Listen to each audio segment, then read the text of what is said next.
Hey guys, how you doing today? Kind of a windy day, so sorry if the recording's a bit wind blown, but such is life. On my usual walk today, kind of a chilly day today, kind of a beautiful chilly day, but what can be done? What can be done? Oh. So today's recording, we're talking about the stay-at-home revolution. It's a non-televised, quiet sort of affair that seems to be only truly observable through the meme culture that exists online. Very, very simply, have you noticed that there's what's thought of as a worker shortage, right? That everybody is not wanting to go into work. The response to this has been very interesting, right? People saying, well, raise your wages, put in some benefits. And of course, the capitalist class is willing to dabble and acknowledge the existence of these market forces and the economics of the situation, because it keeps everything within the framework of capital, which is a system that's collapsed and is completely failed and is of no use to anyone any longer. But what I see going on is, in fact, what a movement throughout the populace that I have begun to call the stay-at-home revolution. That unless the wages were so high that it would be absurd not to work these jobs, the truth of the matter is that many people are beginning to put together that their own time is worth far more than working at a McDonald's, for example, or a Burger King, or any of these absolutely worthless fast food restaurants.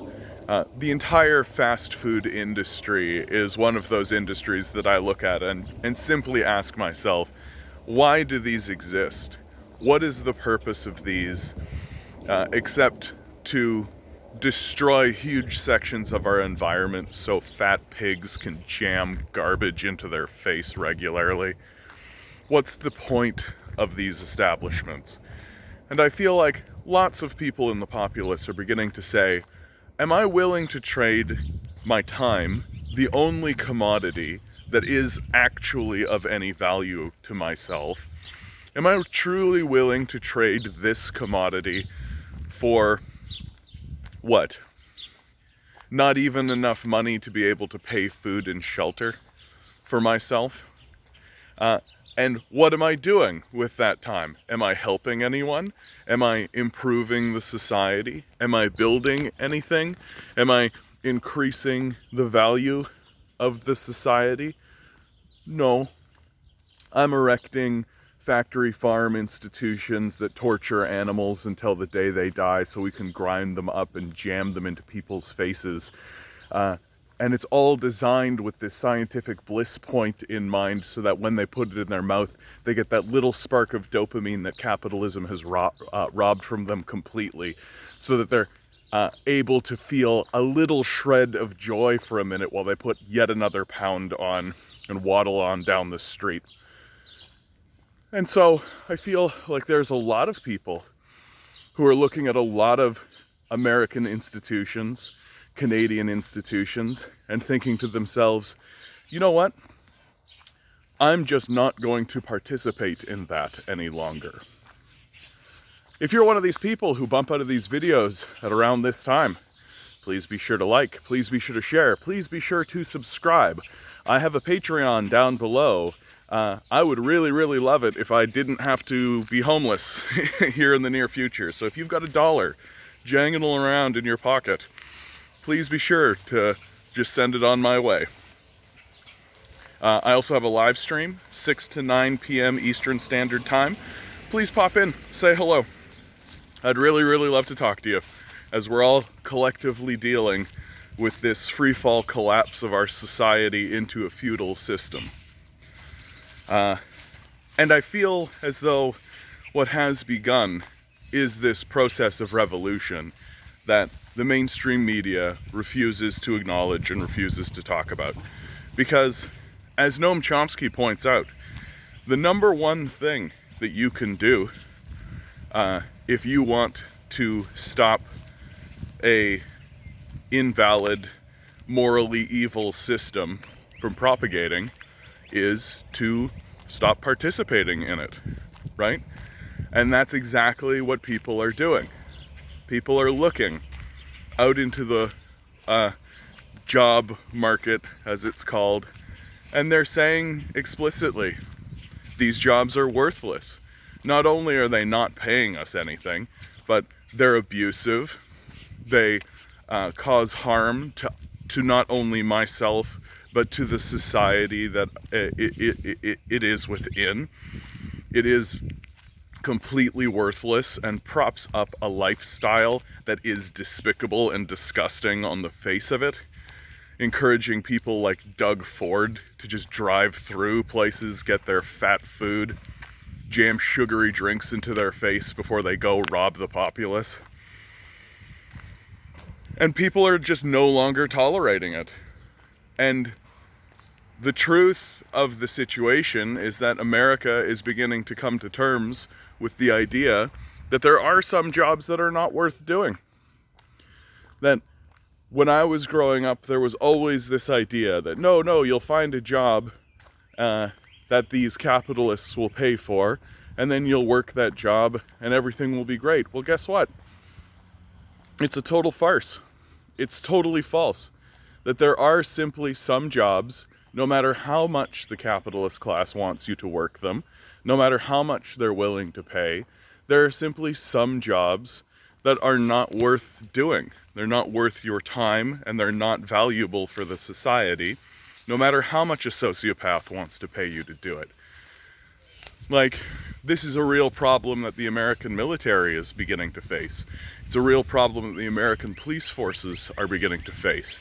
That they are having a lot of problems recruiting people because people are beginning to recognize that America has the moral capacity of Adolf Hitler's Nazis. That they are an immoral institution that are spreading misery and destruction throughout the globe. And many people conclude, well, I won't participate in that. And this is how large-scale administrations and institutions actually fall. This is how the Roman Empire actually fell. This is how the British Empire actually falls. That the people who are the ones responsible for maintaining the administration, for maintaining the military force, for maintaining the systems of death and oppression, simply stop participating in it. Because once you understand how the sausage is made, so to speak, it becomes very difficult to want to sell that sausage to some delusional sociopath who gets off on making the sausage, which is exactly what we're looking at. It's exactly what we're looking at. And of course, this revolution will not be televised. It will not be spoken about. No one will actually acknowledge that staying at home, not participating in these job markets, is itself a revolutionary act, is itself an act of defiance, is itself standing up to a neo-fascist system that is careening itself towards not only its own self-destruction, but the destruction of everything around it. And simply by not participating in it, the machine that demands your blood sacrifice will scream and squall and writhe and attempt to starve you and attempt to throw you out onto the streets and do everything it can to convince you that the only true way to live a reasonable life is to sell yourself to a market that's been dominated by sociopaths in order to continue the destruction of the civil society. And if you do anything other than that, well, you're a lazy parasite who just needs to get a job. And as we move forward in time with the collapse of this society, this will become far, far, far more obvious.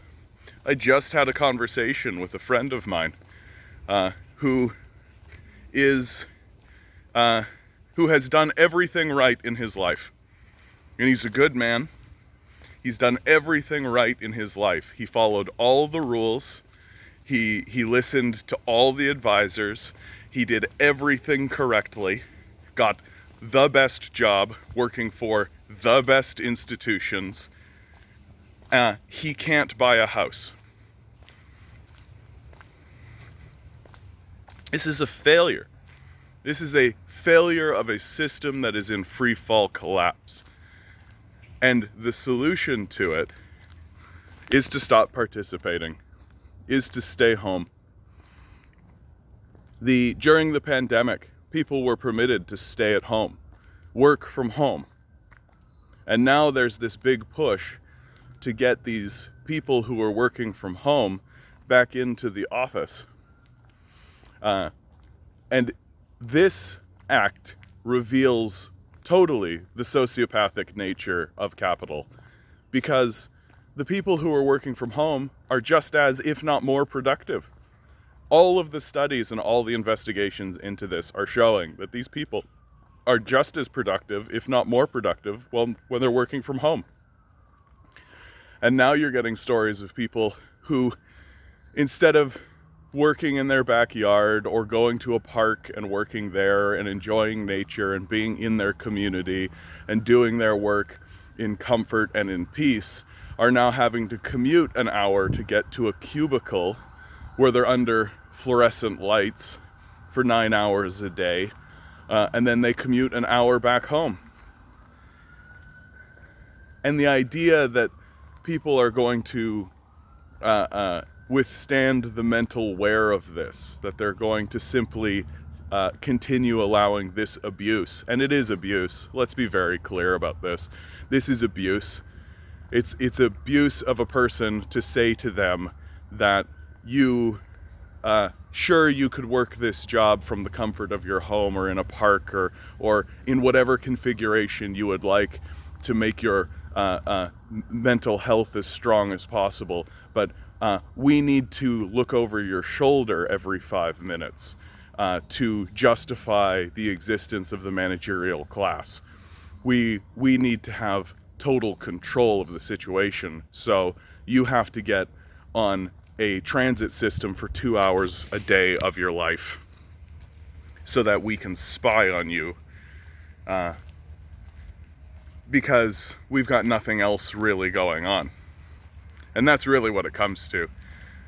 We have a whole bunch of sociopaths in charge of the system, and they're mainly just bored. And when sociopaths get bored, they abuse us. We should no longer tolerate it. And the number one thing that we can do to get rid of these sociopaths is stay home. Well, this is the end of this, guys. Please be sure to like, please be sure to share, please be sure to subscribe. If you have a little bit of money jangling around in your pocket, please be sure to send it my way. My Patreon's down below. Even $1 helps, even $1 helps. And please come to my live stream, 6 to 9 Eastern Standard Time every weekday. We've got a good community coming together, dealing with the reality of this collapsed capitalist system, communicating with one another, finding solidarity with one another. We have to support each other during this period of time as these sociopaths abandon us. They're not going to spend even a single penny to actually help us, while they will spend billions of dollars to gaslight us. Under these circumstances, you're doing very wonderfully.